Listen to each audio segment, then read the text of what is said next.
ஆண்டவராகிய இயேசு கிறிஸ்துவின் நாமத்தினாலே உங்கள் யாவருக்கும் என்னுடைய வாழ்த்திலையும் சோத்திரத்தையும் இந்த நல்ல நாளிலே தெரியப்படுத்திக் கொள்வதிலே கர்த்தருக்குள் மகிழ்ச்சி அடைகிறேன். கர்த்தர் நல்லவர். ஆண்டவருடைய பெரிய கிருபையினாலும் பெரிய தயவினாலும் தேவனுடைய அனுக்கிரகத்தினாலும் ஒரு புதிய மாதத்திற்குள் பிரவேசிக்க தேவனாகிய கர்த்தர் நமக்கு அனுக்கிரகம் செய்திருக்கிறார். அவருடைய அனுக்கிரகங்களை எண்ணி பார்த்து நாம் ஆண்டவருக்கு மகிமையும் கனத்தையும் புகழையும் செலுத்தணும். வேதம் சொல்லுகிறது, நாம் நினைப்பதற்கும் வேண்டுவதற்கும் மிகவும் அதிகமாய் நமக்குள்ளே கிரியை செய்கிற வல்லமையின் தேவன் என்று சொல்லி, தேவ பிள்ளைகளே, நம் வாழ்க்கையில நாம் எவ்வளோ காரியங்களை நினைத்திருக்கிறோம், செயல்படுத்த வேண்டும் விரும்பியிருக்கிறோம், நம்மளால் முடியாமல் போயிருக்கிறது. ஏனென்றால் வேதம் சொல்லுகிறது, உங்கள் நினைவுகள் என் நினைவுகள் அல்ல, உங்கள் வழிகள் என் வழிகளும் அல்ல, வானத்திற்கும் பூமிக்கும் எவ்வளவு உயரமோ அவ்வளவு தூரமாக என் நினைவுகளும் என் வழிகளும் இருக்கிறது என்று கர்த்தர் சொல்லிக்கிறார். ஆகவே நம்ம கொஞ்சமாய் ஜெபிக்கிறோம், நிறைவாய் அறுவடையை அறுக்கிறோம். தேவ பிள்ளையில தேவ ஜனமே, ஆண்டுடைய சித்தத்திற்கு நம்ம வாழ்க்கையை ஒப்பு கொடுக்கும் போது, ஆண்டுடைய அனுக்கிரகத்திற்கு நம்முடைய ஜீவியத்தை ஒப்பு கொடுக்கும் போது கர்த்தர் நம்முடைய வாழ்க்கையில அவர் திட்டத்தை நிறைவேற்ற அவர் போதுமான நல்ல ஆண்டவராக தெய்வமாக இருக்கிறார். கர்த்தருடைய பிள்ளைகளே, கர்த்தருடைய ஜனமே, இந்த நாளிலே உங்களுடைய வாழ்த்துவதிலே நான் கர்த்தருக்குள் மகிழ்ச்சி அடைகிறேன். இந்த வார்த்தையோடு ஆவியானவர் உங்களோடு இடைப்படுவாராக. நம்முடைய செயல்களை கர்த்தர் பார்த்திருக்கிறார், நம்முடைய நோக்கங்களை கர்த்தர் பார்த்திருக்கிறார், நம்முடைய எண்ணங்களை கர்த்தர் பார்த்திருக்கிறார். ஆகவே அதற்கேற்ற பிரதிபலனை வானத்தையும் பூமியும் சர்வலோகத்தையும் உண்டு பண்ணின மகிமையின் கர்த்தர் நமக்கு கொடுத்து அவர் ஆசீர்வதித்து நம்மை பெருக செய்ய அவர் வல்லவராக நல்லவராக இருக்கிறார். ஆகவே இந்த 5வது மாதத்தில் 2026 5வது மாதத்தில் கர்த்தர் நம்மை 6வது மாதத்திலே கர்த்தர் நம்மை கொண்டு வந்து சேர்த்திருக்கிறார். கடந்த 5 மாதங்களை நிறைவு செய்ய முடியாத கர்த்தர் அனுக்கிரகம் செய்தார். அந்த அனுக்கிரகத்தை எண்ணி நாம் ஆண்டவரை மகிமைப்படுத்த வேண்டும், உயர்த்த வேண்டும். இந்த மாதத்திலே நம்முடைய நினைவுகளை விட தேவ நினைவுக்குள்ளாக நாம் கடந்து போக வேண்டும். தேவனே, என்னை கொடுத்த உங்களுடைய நினைவு என்ன? தேவனே, என் வழிகள் என்ன? உங்க வழிகளை எனக்கு போதியும் என்று சொல்லி ஆண்டவரிடம் நெருங்கும் போது ஆண்டவர் தம்முடைய மேலான அனுக்கிரகத்தை நம்ம வாழ்க்கையிலே அவர் காண செய்ய அவர் போதுமானவர்களாய். இந்த மாதத்திற்காக தேவ சமூகத்திலே காத்திருந்த போது, ஜெபித்த போது கர்த்தர் கொடுத்த ஒரு வார்த்தையை உங்களுக்கு சொல்லி நான் அந்த வார்த்தையை நிறைவு செய்ய விரும்புகிறேன். ஏசாயா எழுதின தீர்க்கதரிசன புஸ்தகம் 41ஆம் அதிகாரம் 10வது வசனம். ஏசாயா எழுதின தீர்க்கதரிசன புஸ்தகம் 41:10வது வசனம். பாருங்களேன். நீ பயப்படாதே, நான் உன்னுடனே இருக்கிறேன். திகையாதே, நான் உன் தேவன். நான் உன்னை பலப்படுத்தி உனக்கு சகாயம் பண்ணுவேன். என் நீதியின் வலது கரத்தினாலே உன்னை தாங்குவேன் என்று கர்த்தர் இந்த இடத்துல வாக்கு கொடுக்கிறார். கர்த்தர் சொல்லுகிறார், நீ பயப்படாதே, நான் உன்னுடன் இருக்கிறேன். திகையாதே, நான் உன் தேவன். ஆண்டவருக்கு ஸ்தோத்திரம்.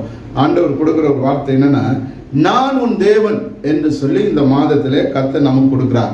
அவர் நம்முடைய தேவனாய் இருக்கிறார், அவர் நம்முடைய ஜீவனாய் இருக்கிறார், அவர் நம்முடைய பலனாய் இருக்கிறார், அவர் நம்முடைய கண்மலையா இருக்கிறார்.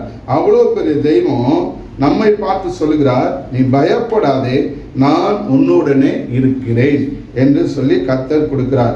தேவ பிள்ளைகளே, தேவ ஜனமே, கிறிஸ்துக்குள் பிரியமானே, நாம் அநேக காரியங்களை குறித்து நாம் பயந்து கொண்டிருக்கிறோம். இந்த வருஷத்தின் ஆரம்பத்திலேயே நம்ம அநேக திகிலான காரியங்களை பார்த்திருக்கிறோம்.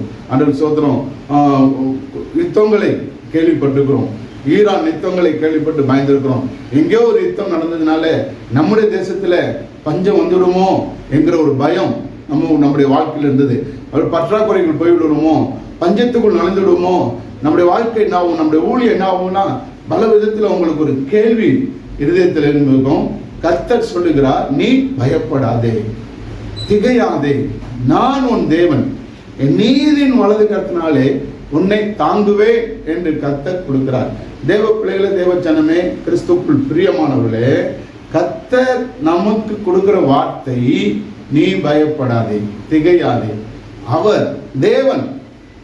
யார் தேவன்? வானத்தையும் பூமியும் சர்வ லோகத்தையும் உண்டு பண்ணின மகிமையின் கர்த்தர் உன் தேவனாய் இருக்கிறார். அதனால நீ பயப்படாதே என்று கர்த்தர் கொடுக்கிறார். அன்றைய பிள்ளைகளை எதை நினைத்து நம்ம பயப்படக்கூடாது, திகையக்கூடாது. அப்போ ரூத்தின் புஸ்தகத்துல ஒரு காரியம் சொல்லப்பட்டது, இப்போது மகளே நீ பயப்படாதே, உனக்கு வேண்டியபடியெல்லாம் செய்வேன் என்று சொல்லி ரூத்தை பார்த்து போவாஸ் சொல்கிறதை பார்க்கிறோம். இப்போது என் மகளே நீ பயப்படாதே, உனக்கு வேண்டியபடி எல்லாம் செய்வேன் என்று கர்த்தர் போவாஸ் மூலமாக ரூத்துக்கு சொல்வதை பார்க்கணும். ரூத்துடைய சம்பவம் நமக்கு நல்லா தெரியும். அவர் எப்படியாப்பட்ட சூழ்நிலை இருந்தார், எப்படியாப்பட்ட நெருக்கத்தில் இருந்தார், எப்படியாப்பட்ட உபத்திரவத்தில் இருந்தார், எப்படியாப்பட்ட கைவிடப்பட்ட சூழ்நிலையில் இருந்தால் என்பதை நாம் நன்கு அறிவோம். கைவிடப்பட்ட நிலையில் இருந்த ஒரு பெண்ணுக்கு, விதவைக்கு கர்த்தர் அன்றைக்கு ஸ்தோத்திரம் கொடுக்கிறார், வார்த்தை கொடுக்கிறார், நீ பயப்படாதே என்று சொல்லி. ஹல்லேலூயா, அன்றைக்கு ஸ்தோத்திரம்.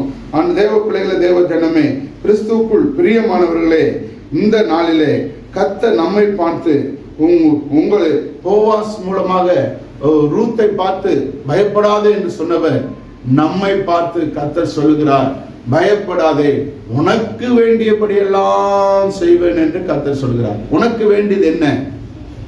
அன்றைக்கு ஸ்தோத்திரம். தேவ பிள்ளைகளே, தேவ ஜனமே, கிறிஸ்துவுக்குள் பிரியமல்ல, ஒரு நாள்ல அன்றைக்கு ஸ்தோத்திரம். தேவ ஜனமே, கர்த்தருடைய பிள்ளைகளே, வேதத்தின் அநேக காரியங்கள் குறித்து பயந்த காரியங்கள், திகைத்த காரியங்கள் ஏராளமாய் நம்ம பார்க்க முடியும், நம்ம வேதத்தில் அறிய முடியும். அப்படி பயந்து நடுங்கி ஜெபித்த ஜெபத்திற்கெல்லாம் கர்த்தர் பதில் கொடுத்திருக்கிறார் என்பது வேதம் நமக்கு சுட்டி காட்டுகிறது. தேவ பிள்ளைகளே, தேவ ஜனமே, கிறிஸ்துவுக்குள் பிரியமானவர்களே, தேவ ஜனமே, இந்த நாளிலே எதை குறித்து பயப்படாதீங்க, நீங்க பயப்படாமலும் கலங்காமலும் இருங்கள் என்று கர்த்தர் சொல்லுகிறார். தேவ பிள்ளைகளே, அன்றைக்கு ஸ்தோத்திரம். பாருங்க, ஏசாயா எழுதின தீர்க்கதரிசி புத்தகம் 38ஆம் அதிகாரம் 2வது வசனத்துல, அப்பொழுது எசேக்கியா தன் முகத்தை சுவர்புறமாக திருப்பி கொண்டு கர்த்தரை நோக்கி, கர்த்தராகிய கர்த்தாவே, நான் உம்மையும் மன உத்தமமாய் நடந்து உமது பார்வைக்கு நலமானதை செய்தேன் என்பதை நினைத்தவர்கள் என்று விண்ணப்பம் பண்ணி அழுதான்.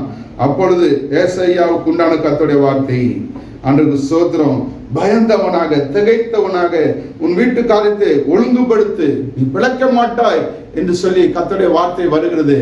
அவன் பயந்தவனாய் திகைத்தவனாய் தேவ சமூகத்திலே சுவர்பூர்வமாக தன் முகத்தை திருப்பி கொண்டு அழுது புலம்பி ஜெபி விண்ணப்பம் பண்ணுகிறதை பார்க்கிறோம். விண்ணப்பம் பண்ணி எசேக்கியா மிகவும் அழுதான். தேவ பிள்ளைகளே, இன்றைக்கு எந்த நிலையில நீங்க எழுக்கிறீங்க? பயந்து போன சூழ்நிலை இருக்கிறீங்களா? பயப்படாதே, கர்த்தர் சொல்லுகிறார். அன்றைக்கு ஸ்தோத்திரம்.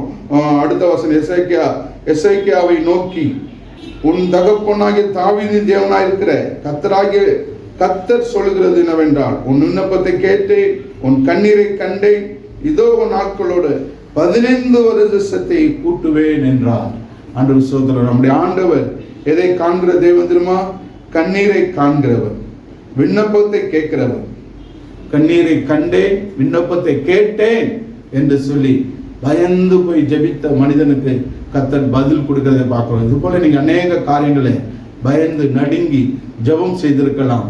எசேக்கியாவுக்கு மனம் இறங்கினது போல, ரூத்துடைய வாழ்க்கையில ஒரு மறுமலர்ச்சியை கொடுத்தது போல, இன்றைக்கு உங்க வாழ்க்கையில, உங்க ஜீவியத்துல, பயந்து போயிருக்கிற உங்க ஜீவியத்துல ஒரு மறுமலர்ச்சியை, ஒரு மறு ஜீவனை, ஒரு புது வாழ்க்கையை கர்த்தர் தர இருக்கிறார்.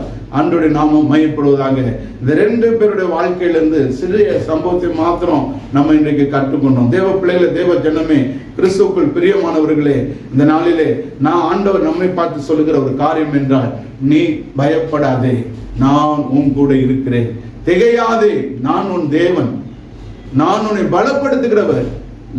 அன்றைக்கு ஸ்தோத்திரம். ரூத்தை பலப்படுத்தினவர், எசேக்கியா ராஜ்யாவை பலப்படுத்தினவர், இன்று உன்னையும் அவர் பலப்படுத்த அவர் போதுமான நல்ல தெய்வமா இருக்கிறார். இன்னொரு சம்பவத்தில் இருந்து பார்க்கிறோம் பாருங்க. ஆதியாகமத்தின் புத்தகம் 15ஆம் அதிகாரத்துல கர்த்தருக்கு ஸ்தோத்திரம். அங்கு சொல்லுகிறார், ஆண்டவர் ஆபிரகாமை நோக்கி, தேவ பிள்ளைகளை, தேவ ஜனமே, கிறிஸ்துவுக்குள் பிரியமானவர்களே, ஆண்டவர் ரொம்ப ரொம்ப நல்லவருங்க. எந்த சூழ்நிலையும் நம்ம பயத்துக்கு மாத்திரம் அவர் நம்மை விட்டுவிடவே மாட்டார். ஆண்டவர் நல்லவர். ஆண்டவருக்கு ஸ்தோத்திரம். 15ஆம் அதிகாரத்திலிருந்து சில வசனத்தை நான் வாசிக்கிறேன் பாருங்க. ஆண்டவர் நல்லவர்.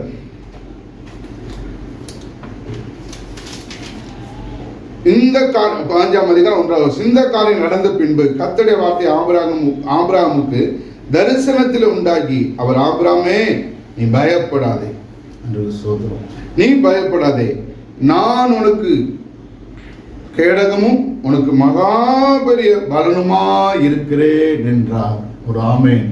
தேவ பிள்ளைகளே, தேவ ஜனமே, பாருங்க, இந்த காரியம் நடந்த பின்பு தரிசனத்திலே கர்த்தர் ஆபிரகாமை பார்த்து, நீ பயப்படாதே, நான் உனக்கு கேடகமும் மகா பெரிய பலனுமா இருக்கிறேன் என்று சொல்லி கர்த்தர் ஆபிரகாமை பலப்படுத்தினதை பார்க்கிறோம். நீதின் வலது கருத்தினாலே தாங்கினதை பார்க்கிறோம். அதுபோல இன்றைக்கு கர்த்தருடைய பிள்ளைகளே, நீங்க எந்த சூழ்நிலையில பயந்துருக்கிறீங்க? ஆபிரகாமுக்கு கர்த்தருடைய வார்த்தை வந்தது போல, ரூத்துக்கு போவாஸ் மூலமாய் கர்த்தருடைய வார்த்தை வந்தது போல, எசேக்கியா ராஜாவுக்கு அன்றைக்கு சோத்திரம் ஏசாயா தீர்க்கதரிசி மூலமாக வார்த்தை வந்தது போல, இன்றைக்கு உங்களுக்கு இந்த வார்த்தையை கேட்கிற கர்த்தருடைய பிள்ளைகளை உங்களுக்கு ஆதரவாக உங்களை பலப்படுத்தும்படியாக கர்த்தருடைய வார்த்தை வருகிறது. நீ பயப்படாதே, நீ திகையாதே, நான் உன் தேவன், என் நீதின் வலது கரத்தால உன்னை பலப்படுத்தி உனக்கு சகாயம் பண்ணுவேன் என்று சொல்லி கர்த்தர் வாக்கு கொடுக்கிறார். கர்த்தர் மோசேக்கு சொன்னார், உன்னோடு இருப்பேன் என்று சொல்லி. அதே போல யோசுவாவுக்கு கர்த்தர் சொல்லி மோசேக்கு சொன்னது போல, மோசேயோட இருந்தது போல உன்னோடு இருப்பேன் என்று சொல்லி யோசுவாவோட இருந்த கர்த்தர் இன்றைக்கு உங்க கூட இருந்து உங்க கரத்தை பிடிக்க அவர் போதுமான நல்ல தெய்வமா இருக்கிற நேரத்தில் என்னோட சேர்ந்து இந்த ஜெபத்தை செய்யுங்க. எந்த விதத்தில் நீங்க பயந்துருக்கீங்க? பொருளாதார ரீதியில பயந்துருக்கிறீங்களா? ஊழியத்தை கொடுத்து பயந்துருக்கிறீங்களா? எதிர்கால வாழ்க்கை கொடுத்து பயந்துருக்கிறீங்களா? உங்க பிள்ளைகளுடைய நிலைமையில கொடுத்து பயந்துருக்கிறீங்களா? எதை குறித்து பயந்துருக்கிறீங்க? ஏதோ வியாதி வந்து விட்டது என்று பயந்து கொண்டு இருக்கிறீங்களா? ஏதோ ஒரு கலக்கம் வந்ததுனால, பற்றாக்குறை வந்ததுனால கலங்கி கொண்டு இருக்கலாம். இந்த ஜெபத்தை என் கூட சேர்ந்து ஜெபிங்க. ஜெபிக்கும் போது கர்த்தர் உங்கள் வாழ்க்கையில ஒரு அற்புதத்தை செய்வார், உங்களை விடுவிப்பார், உங்களை கனப்படுத்துவார். கர்த்தர் நல்லவர், சர்வ வல்லமுள்ள தேவனே, இயேசு கிறிஸ்துவின் நாமத்தில் உங்க முகத்தை பார்க்கிறோம். இயேசு கிறிஸ்து நாமத்தினாலே உங்க முகத்தை பார்க்கிறோம்ப்பா. நீ பயப்படாதே ஆண்டவரே, பயப்படாதே என்று சொன்னவரே, நாங்கள் எதையோ குறித்து பயந்து கொண்டிருந்தோம். நீர் என் தேவன், நீர் என் கேடகம், நீர் எனக்கு பலனா இருப்பதற்காக ஸ்தோத்திரம்.